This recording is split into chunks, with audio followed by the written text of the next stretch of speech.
instigated for the purposes of framing an innocent party of a crime. That is what a false flag is.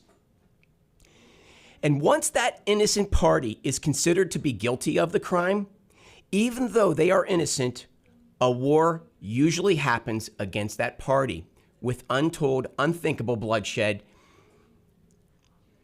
This has been done since the beginning of time, but today it is largely being done by the American deep state for the purposes of the globalist agenda. In other words, the globalists, the elite billionaire class of the world, they have commandeered our government, the government that belongs to us, to implement their bloody agenda against our interests and against the interests of the people of the world. And the party that they have picked, the innocent party that they have picked, they have picked to frame for these crimes, the globalists frame the Muslim populations of the world. That's who they pick. They frame that group, and then wars ensue. And the reason that they picked the Muslim populations of the world is because in the 1950s, this is one reason, in the 1950s, there was a nationalist trend happening in those countries. The Middle Eastern countries were largely implementing a nationalist agenda. And a nationalist agenda runs against the interests of the globalists. The globalists do not like nationalists because what the nationalists want, they want a set of independent countries, a world made up of a diversified set of independent countries.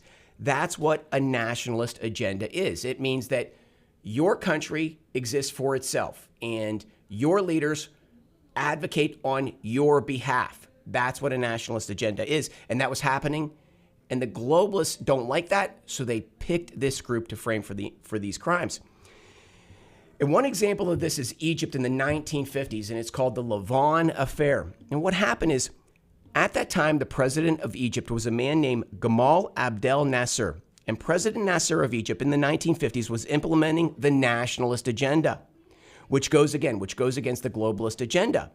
Nationalists, and I'm going to repeat this one more time, nationalists believe in a diversified world of independent nations, and he wanted Egypt to stand independent of the globalist agenda and the globalist idea of a one world government. President Nasser wanted for the Egyptian people, he wanted the protection of local industry. He wanted a strong military that is kept at home and only used for defense, never for offense. He wanted a formidable border to protect the people of Egypt from any outside threat. All of those ideas go against the globalist agenda, and so the Levant Affair was initiated. And what the Levant Affair was it was a false flag attack where there was a plot to bomb innocent people in Egypt and then frame it on practicing Muslims. Thankfully, this plot was thwarted when Israeli and Egyptian leaders came together and exposed this threat and put it down. However, it does show the intent of the globalists. They will frame any innocent party in order to meet their ends. And we have to ask the question here. In America, we have to ask the question, is this happening today in America? Are false flags happening in America today?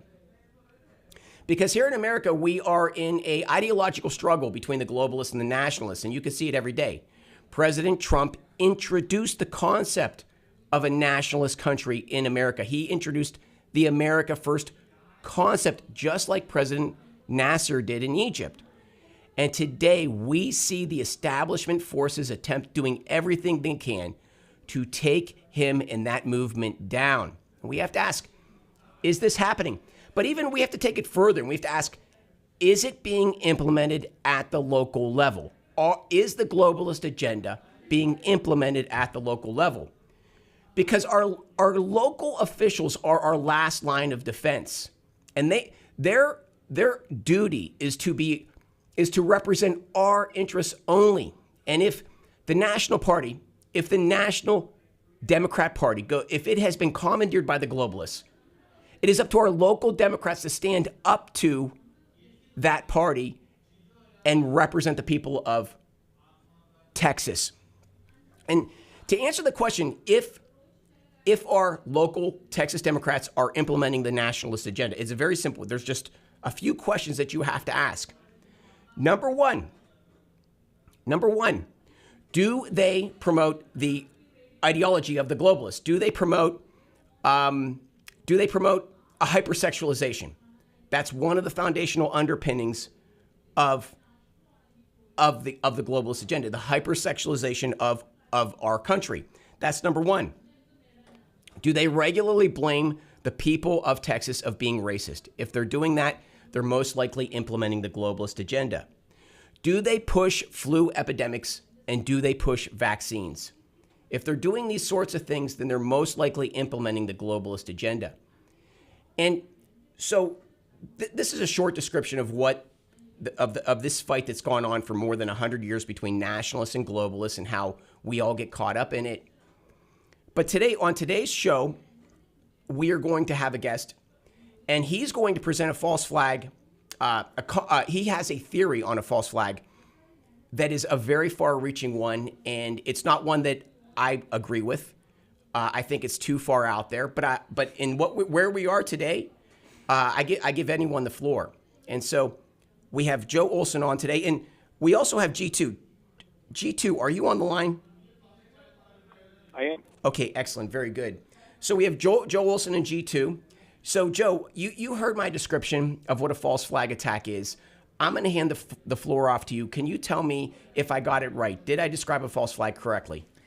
Yes, and as a matter of fact, what we're dealing with is something that's very biblical, the four horsemen of the apocalypse. And those four horsemen are famine, pestilence, disease, and in the Bible, it's mistranslated as death. Death is inevitable, but what is not inevitable and what can be structured is war.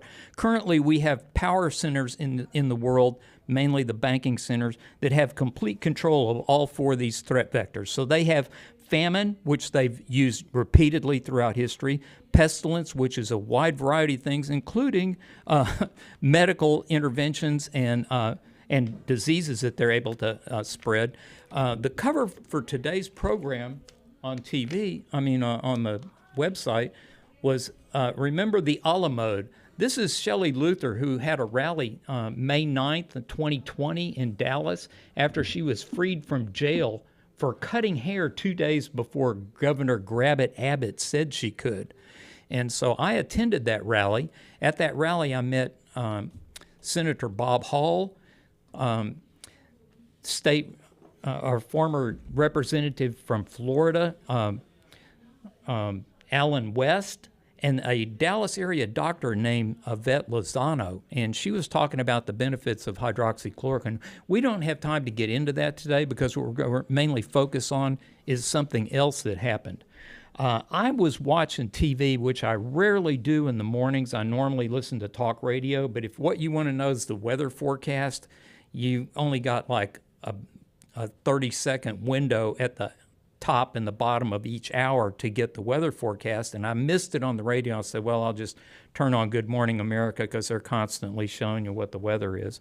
And so I turned on the TV at 9 o'clock on September 11th, and they said the North Tower is burning. It looks like a plane has hit it. And I went, oh my God. So I call a friend of mine, I'm talking to her on the phone, and a plane hits the South Tower.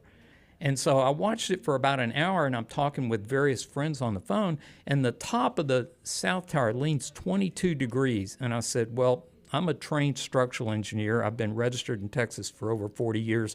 I've worked in hundreds of high-rise buildings in 20 different states in person, so I'm very familiar with high-rise construction. And as it leaned over 22 degrees, I said, well, gravity will take the top of the building, and it will pop the columns on one side because of tension. It will compress the others, and the top 20 floors will flop over and fall down on the ground. And then miraculously, the building tilted straight upright and fell down in 14 seconds, a 1,350-foot tall building. I said, this is controlled demolition, but I don't know how they did it. And so I didn't want to make any public statements until I started doing a lot of research. And I've done an enormous amount of research as a trained structural engineer, and I've met with people in person. Okay, if I could just step back just for one second. Yes, sir. So we're getting to what entire purpose of today's show is this is the week of 9/11, so you're telling give what your overall premise is that those planes did not take down those buildings. Is that what you're saying? Well, we had several different things that happened. We'll get into the plane thing a little bit later, but I just want to lay a little bit more predicate. In June of 2001, the Rockefeller and Johns Hopkins had a thing called Operation Lockstep, where they were planning a pandemic in 2001. And then a month later in July, NASA had a thing called a 4-hour-long press conference called Future Wars 2025. You can go to Truth Stream Media on YouTube or BitChute or Rumble and see this. And they had 100 PowerPoint slides, and they said that in order to have continuation of government, the people of the United States needed to have trauma-based mind control. And this is July 2001. Well, 3 months later, we get some trauma-based mind control. So in addition to that amount of predicate, in my studies, it was like, how did they manage to pull this off? Okay, real quick. Who was it? So in July, this is 3 months before 9/11, and the Rockefeller Institute releases a study on pandemics. And then also a month later, NASA does a program on Future Wars 2025. You can Google that, Future Wars 2025, and especially if you put in Truth Stream Media.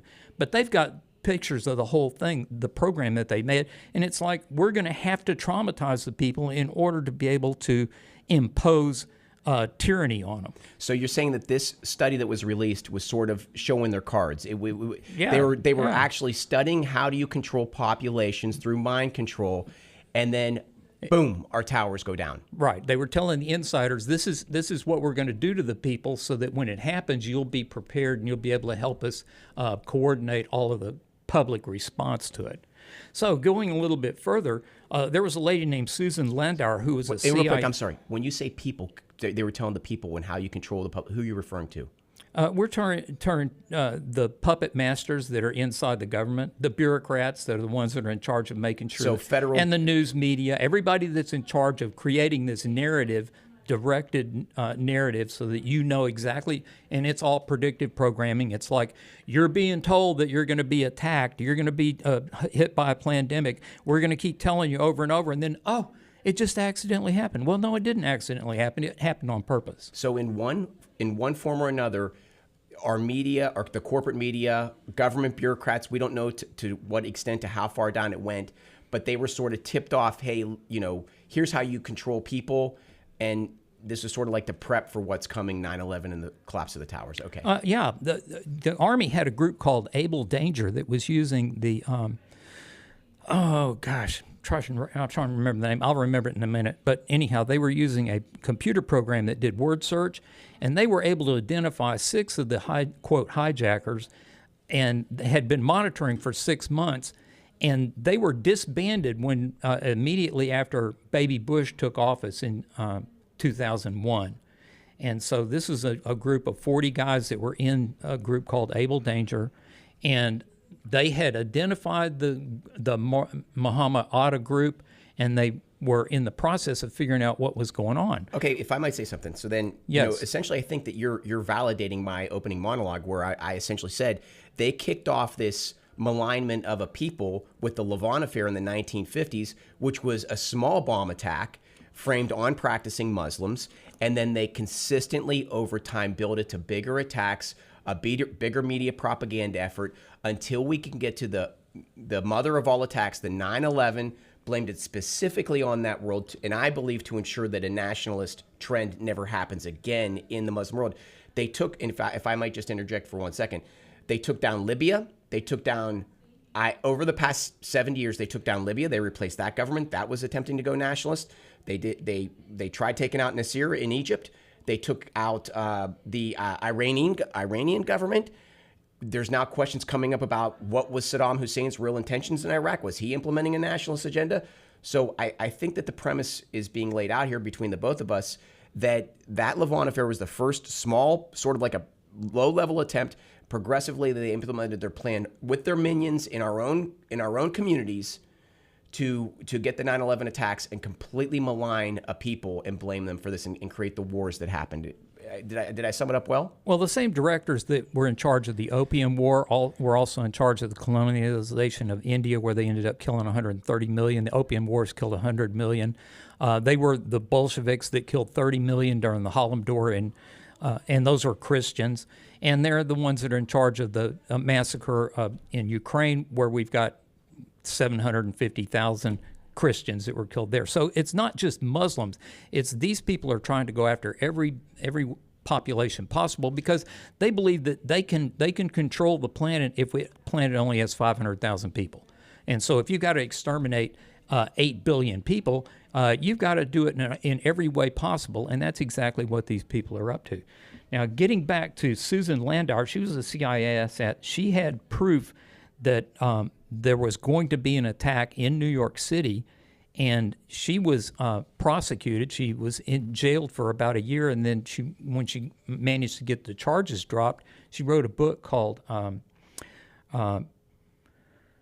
Extreme Prejudice. And then we also had Zakaris Masari, who was hijacker number 20.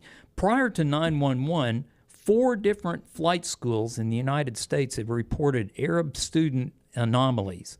And that was one in San Diego, one in Oklahoma City, one in Florida, and one in Arizona. All of them reported. The FBI all dismissed any investigations in all of those. The guy that was in Oklahoma was a guy named Zakaris Masari. He left Oklahoma and he went up to Minneapolis, and he went to a place called Pan Am Flight School where they did flight simulations, and he said, I want to learn how to fly a 747. They said, well, fine, show us your logbook. And he showed them the logbook. He had 56 hours of dual time, and no flight instructor had signed him off to do a solo flight in a Cessna 150. And they said, well, I'm sorry, you won't be able to qualify for student loans. And he says, well, that's okay. How much is it going to cost? And they said, well, it's like $200 an hour. And he goes, well, I want 25 hours. And he gave them $5,000 cash and $100 bills. So they went, oh, okay, well, let's go ahead and schedule you. They contacted the FBI. Turns out he was here on an expired student visa, had no evidence of ever having occupied himself in the United States with any kind of a job. So he was arrested on August 16th, 2001 by the Minneapolis office. You got to see a video that Colleen Rowley, who was one of the arresting agents, did. They had 26 pages of evidence that they submitted to the headquarters in Washington, D.C., and they said, do not interrogate that prisoner and do not open his laptop. On September 4th, 2001,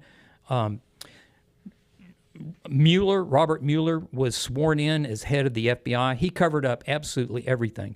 We had a previous bombing event at the World Trade Center in 1993, February 1993, where they had framed a Muslim guy that said, we're going to give you a fake bomb because we're trying to do this, catch this, blind sheep that's really being a problem there in New York City. We're going to give you a van that's full of fake explosives. We're going to give you a fake detonator, and we need you to park it in the World Trade Center building and blow it up. Unknown to them, this guy was audio recording them. So once the bomb blew up in 1993, then he said, well, guess what? I've got audio recordings of you framing me for this, the same way the FBI framed everybody else. So not only did they completely ignore a threat vector in August of 2001, they tried to frame a guy for blowing up the World Trade Center in 1993. Okay. And I apologize for interrupting you, but it's your content is so rich, and I'm just trying to slow you down a little bit because it's a lot for the audience to take in. So just to summarize what you're saying, there was a real threat from a man who had 50 hours of flight time, and he's out there trying to get a 747 license to fly. That guy's a real threat. They're ignoring him, giving him a pass, giving him a green light. Whereas this other man who has nothing to do with it, practicing Muslim, they frame him of the crime, or they attempt to anyways, is what you're saying. Yeah. And so then we're moving up forward to the time of the actual event. And like I said, I was sitting there watching it on TV, and I went, this makes absolutely no sense to me at all. And so I started studying different things. And if you're listening on the radio, this is also going to be done with video where you can see the visual presentations, and you can rewind this as many times as possible, take notes, write questions. Chris and I will be happy to answer that at some future date. But part of my research, somebody told me that possibly the buildings were done with using nuclear bombs. And so this is one of the articles that I had, or one of the papers. Don't put up the microphone so you can see where they can see it. Okay, let's see. Okay, here we go. Ground Zero, the nuclear demolition of the World Trade Center. And this was by William Tahill in 2006. Then I also read the Fourth Generation Nuclear Weapons. This is by Andre Gosper. It's kind of hard. There you go. That's your best. There's my, there you go. We're in a 3-camera shoot, and I didn't know where the camera was. Yep. And then also, this is the U.S. Army's Staff Officer's Field Manual for Nuclear Deployment. We had actually miniaturized nuclear weapons to the point where we had nuclear bazookas in 1954, and they realized that you can't set off a nuclear bomb around other nuclear artillery shells without setting off all the shells. So they basically said, well, it doesn't look like we're going to be able to use tactical nukes except in very limited situations.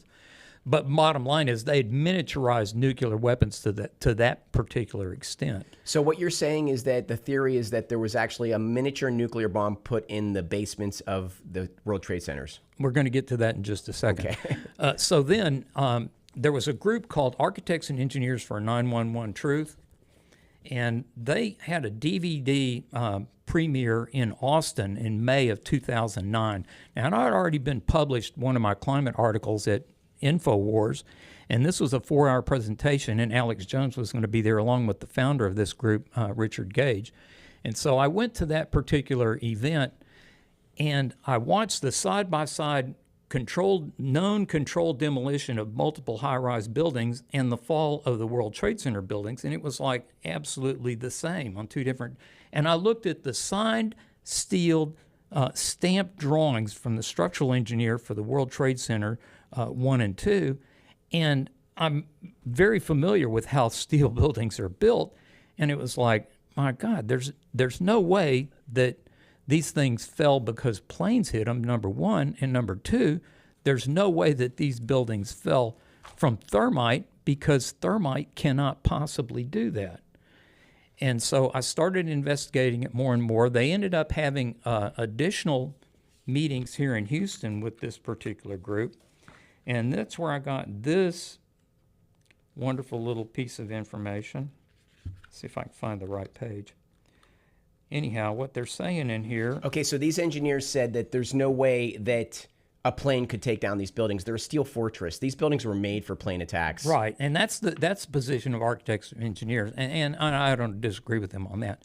But here's a direct quote. Thermite burns slowly relative to explosive materials. It takes 0.13 pounds of thermite required to heat each pound of steel to approximately 700 degrees, which is like 1,500 degrees Celsius, which is enough to make them deform but not make them melt. And since we have 100,000 tons of steel in each one of those buildings, you do the math, multiply times 0.13 pounds of thermite. It's an enormous amount of thermite. The stuff is really tricky material. It has really high temperature fuse requirements. It's usually set off by magnesium at 3,000 degrees in order to get it to fire. It burns at 4,000, which is enough to melt steel. Steel melts at 2,700 degrees, but steel vaporizes at 5,180 and Fahrenheit. And concrete melts at about 1,800 degrees Fahrenheit. So you could melt concrete theoretically with that, and you can also melt steel, but you can't vaporize it. And what happened is the buildings were actually vaporized. We had 6 inches of dust that covered all of Manhattan, and you didn't do that with thermite. Well, and then the other thing is that there's no way they can go down in 14 seconds. The building fell in 14 seconds. That's correct. And, you know, if it's just a plane hitting the building, how could it go down that fast? It would take, which, of course, the idea that a plane could take it down is increasingly getting questioned. But even if it could, how could it go down that fast? Right. And then I pulled up the official government document on this. This is FEMA 403- or underline Chapter 2, WC World Trade Center 1 and 2. And I've taken screenshots from that particular thing, which we'll get to as I'm going into these. But bottom line is I was extremely well researched in how those buildings were built. Let me give G2 a second here. G2, you got any commentary?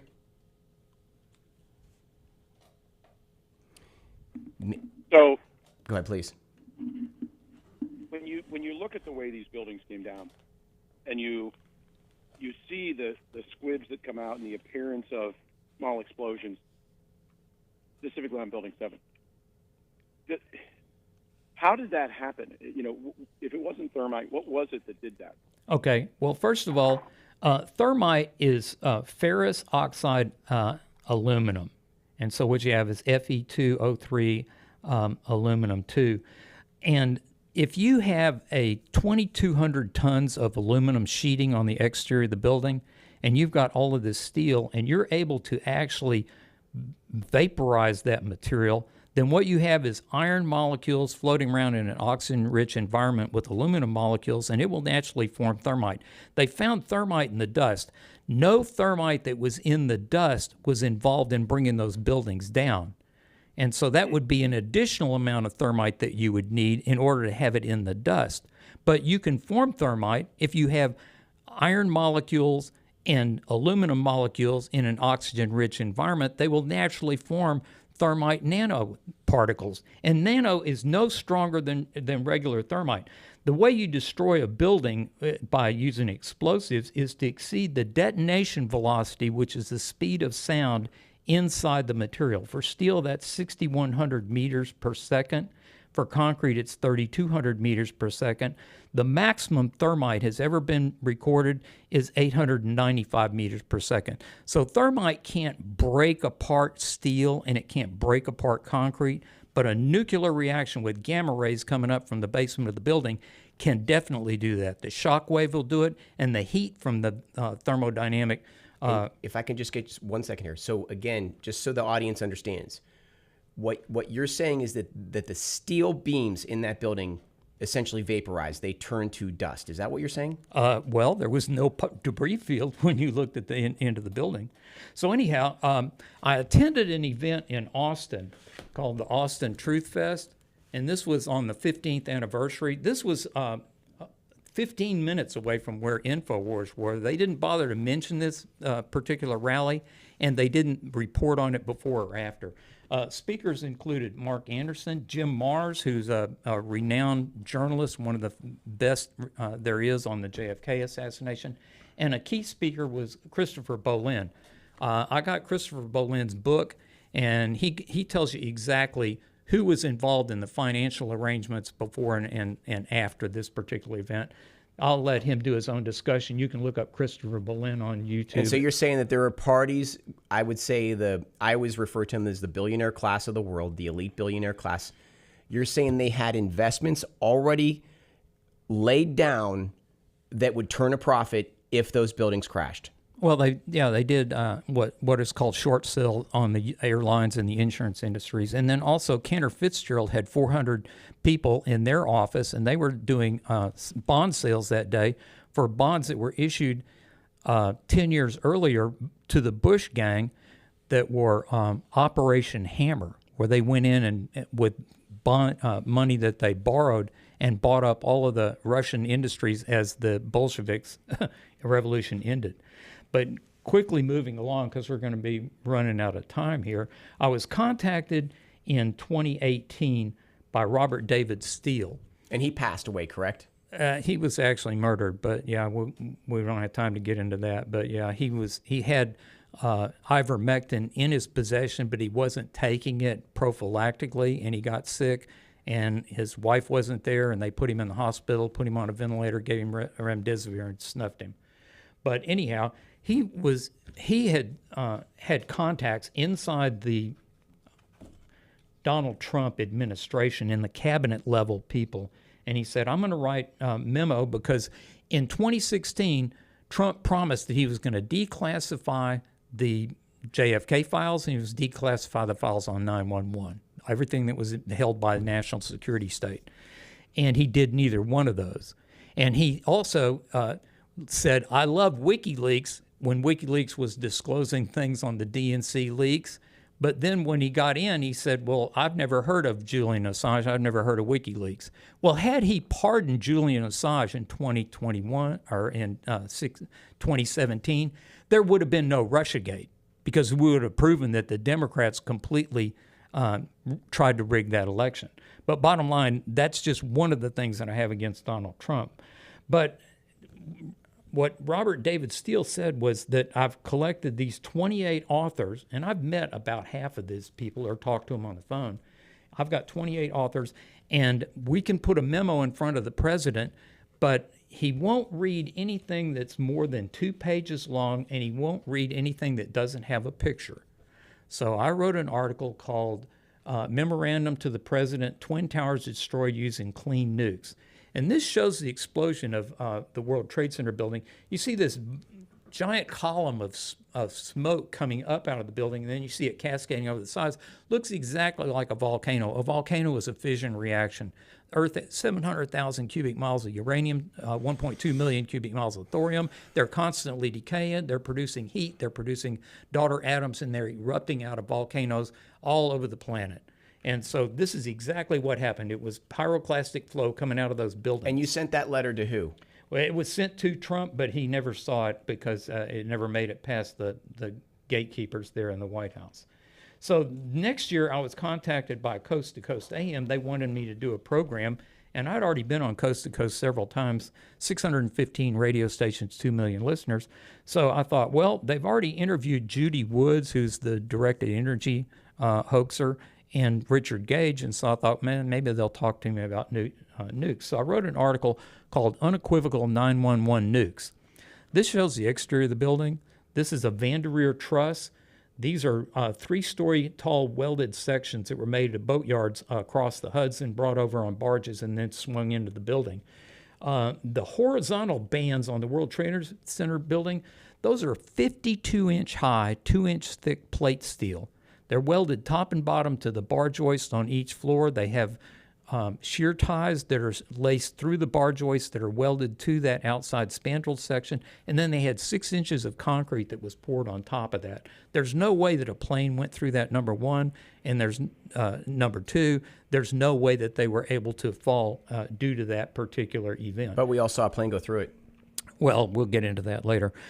So then, after I published this article at Veterans Today, I was contacted by one of my readers. They said, you need to read the Palmer Report.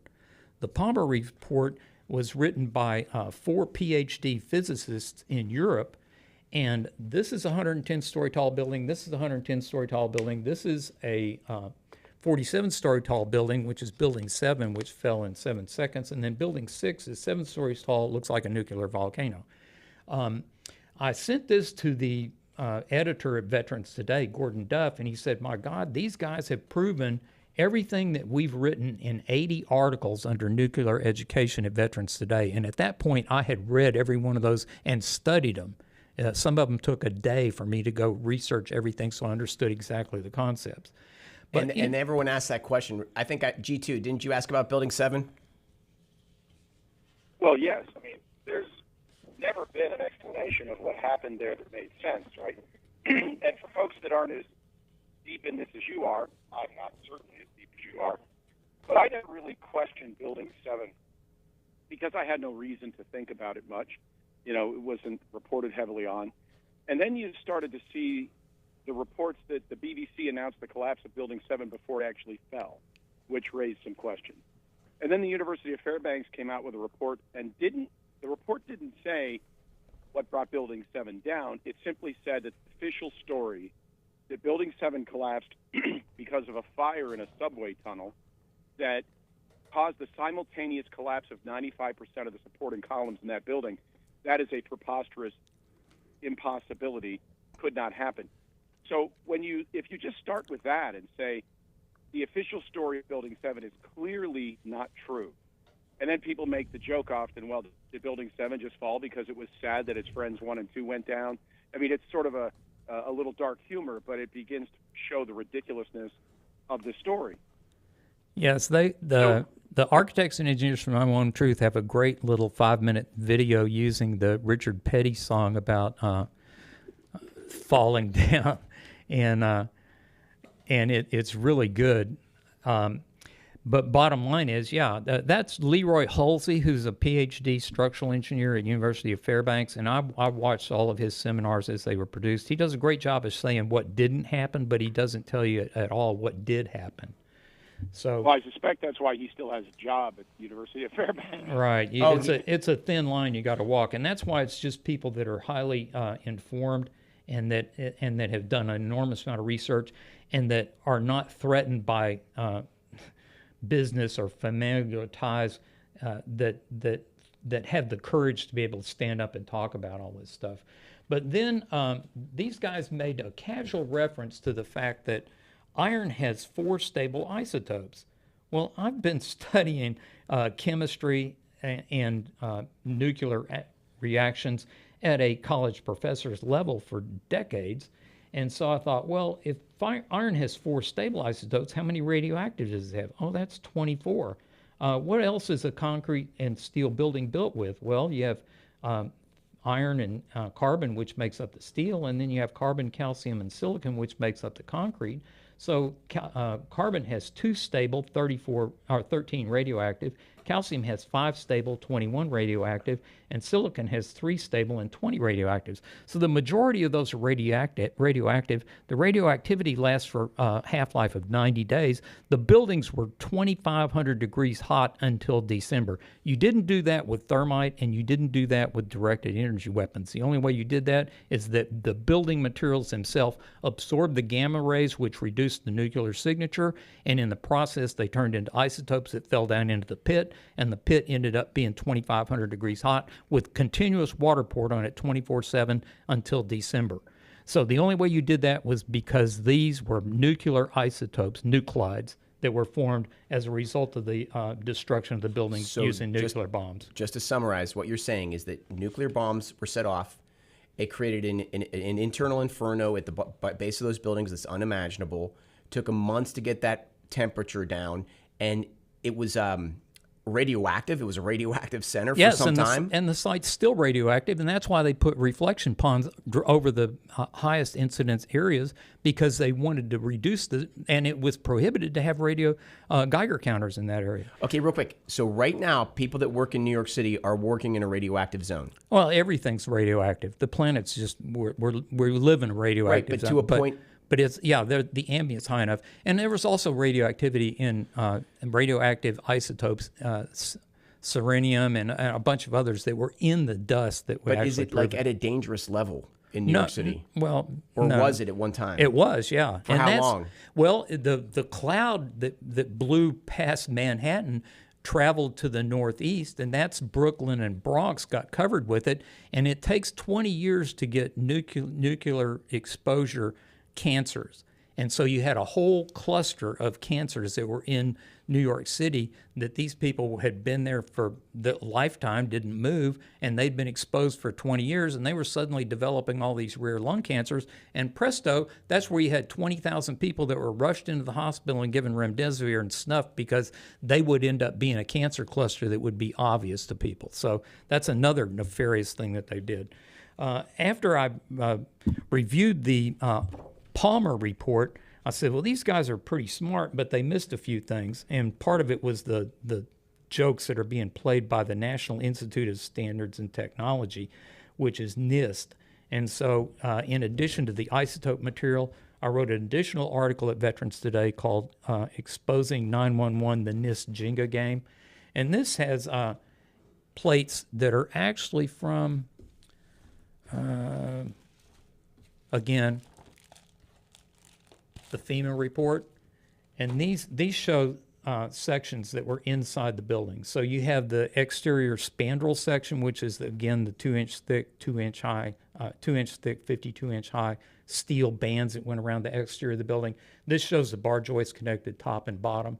And so bottom line is, when you blow out the whole center of a building and your center floors are connected to it, the center floors are going to collapse into a triangular area. As they collapse, they're going to start pulling in the wall sections that were on the outside. Okay, I got a question. When it happened, Donald Trump, at the time, he was not president. He was a real estate developer. And I believe he was interviewed by Alex Jones, and he said something to the effect of, there's no way that planes took these buildings down. Absolutely not. Absolutely not what? Well, okay. I First mean, of all, did he say it? He said that, correct? yes. First of all, we're getting back to these spandrels. I mean, these Vanderweer truss sections that are the 3-story sections on the exterior of the building.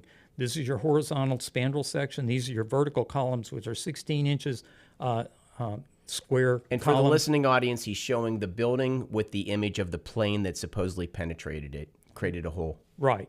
And then all of these joints between these different spandrel sections had 12 bolts each. The columns were bolted top and bottom to each other, and then the floor joists were connected on all floors. You have complete panels that are completely missing. This would not be a normal failure plane. No airplane could knock out a complete panel like that. And the photos of the panels and stuff that were laying on the ground had no shear around those holes. There was no shear around the holes where they were bolted side to side along the spandrels and none on the end caps. So those things had been pre-cut. The building was only 50% occupied. There was a group called the Gelatin Group that was in there for 90 days. Prior to this, it was doing all the setup. They were going in with their plasma guns and cutting out the bolts, cutting out the bar joists, bracing stuff up, planting charges inside the building to blow out these 2 panels to give you the Roadrunner image. Okay, so the Gelatin Group, who were they? Who are these people? Well, you can look that up. We don't really get into that. Bottom line is they were authorized to be in the building. And then you also had an elevator company that had never existed before and never existed afterward that was in there doing revisions to the elevator panels. And Marvin Bush was in charge of the company that was in charge of building security. So now, if you look at this as an actual photo of the exterior of the building, you can see where the 2 panels were blown out of the building, but then you can also see the sideways swipe. And these show deflection as something hit the side of the building. If you're going to... He's showing a hole in the side of the building that looks like a plane possibly hit it. And there again, this you can find this at Chapter 2, VEMA. It's, let's see, it's on the same page with the page 218. And it's in figure number 215. So bottom line is, there was no airlines that hit. The objects that hit the building were traveling at 500 miles per hour. A passenger jet has what's called a high bypass turbofan. It's got a little tiny turbine inside the fan, but then it's just a big shrouded fan on the outside. At 30,000 foot altitude, you've got a quarter of the amount or a tenth of the amount of atmosphere. You can push a lot of air through there, and when you push the air out of the back of that turbine, you get an enormous amount of thrust. You can fly 500 miles per hour. But at 1,000 foot altitude, the atmosphere is so thick that it will absolutely rip the engines off of the plane. Vmax for a 767, which hit those 2 buildings at 1,000 foot altitude, is only 250 miles per hour. So if something's traveling 500 miles per hour, it wasn't a jet airplane. But you needed something to give you a soundtrack of something before it hit the building. And then you also needed to have something that you could center your CGI of an airplane hitting the building. And if you look at the people that have done video analysis, they show the airplane going completely through the building and out the other side because they weren't able to stop the CGI quick enough and they didn't edit it. And you can find those clips online. So Okay, bottom real line, quick. So what was it that hit the building then? the missiles hit the building and missiles hit the Pentagon. And then nothing hit Saintsville. There was no airplane debris found at any of those sites. There was no black boxes. There was no jet engines. There was no landing gear, luggage, seats. The only thing they found was a couple of passports. The bodies, there were 3,000 people that were in the building that were destroyed. They were able to identify fragments from BB-sized pieces of bone fragments on adjoining buildings for 1,500 of those people. There's no way you did that with thermite. There's no way you did that with directed energy. There's no way you did that with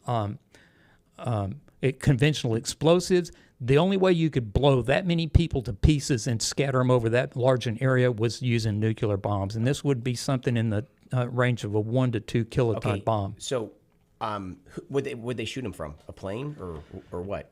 No, the bombs were placed in. But you said the holes at the top were missiles, correct? Yes. Were they shot from a plane, fighter jet, or what? No, they switched them out at an airport in the western Massachusetts. The 2 flights that came from Boston both intersected at the airport at the same time. The flights landed there, but at the same time, they sent drones up that had transponders that mimicked and they were doing a live action hijacking at NORAD. And NORAD had already transferred 2/3 of the NORAD fleet out of the Northeast, and then they had 20 different radar images. If you go to Pilots for 911, you can find this particular real quick, information. we got 5 minutes. Okay, that's why I wanted to get back to the rest of this. I want to ask you, who did it? Well, you could probably say it's the people that benefited financially from it, and that would be the United States military-industrial complex, because there was a group called the Project for the New American Century. This is a bunch of neocons, and they had written a paper that said that the United States needed to overthrow 7 Middle Eastern governments, but they weren't going to do it without having a new Pearl Harbor. Well, presto, they gave us a new Pearl Harbor. And then what did we do? We went in and attacked Afghanistan, and then erroneously attacked Iraq, which you can prove that there was no weapons of mass destruction. I've met Scott Ritter. I've got his book.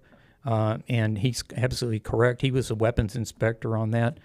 And after we overthrew those two countries, we had bookended Iran, but we weren't able to coax Iran into getting into a fight so that we could take over Iran, which is one of the principles.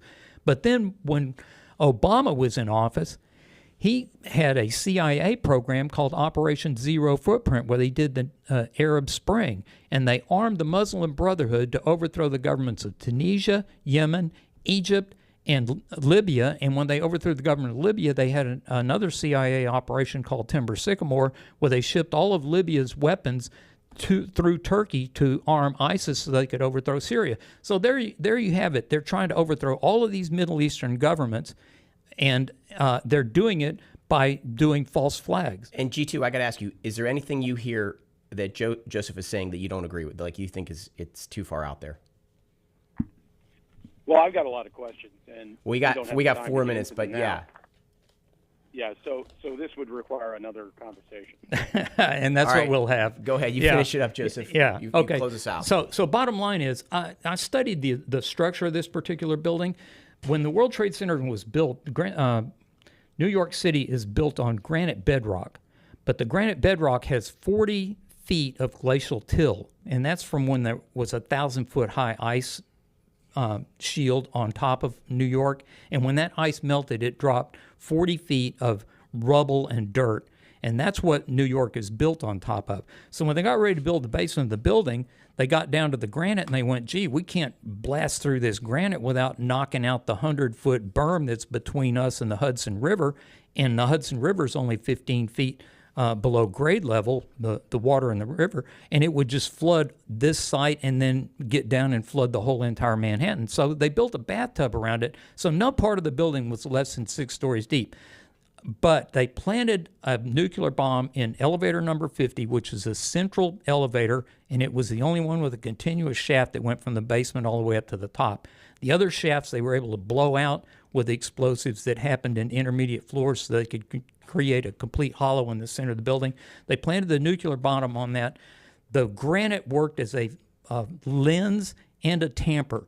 It reduced the rate of radioactive production from the nuclear bomb, and it also focused every bit of it up right through the center of the building so it could eat out the whole entire core, blow the material out of the center of the top of the building, and then drag the building down inside of it. And when the whole thing was over, if you look at the plate number 45, posted with the Palmer report at Veterans Today, you can see a 100-foot deep hole that was underneath the building where the steel actually fell down inside that hole.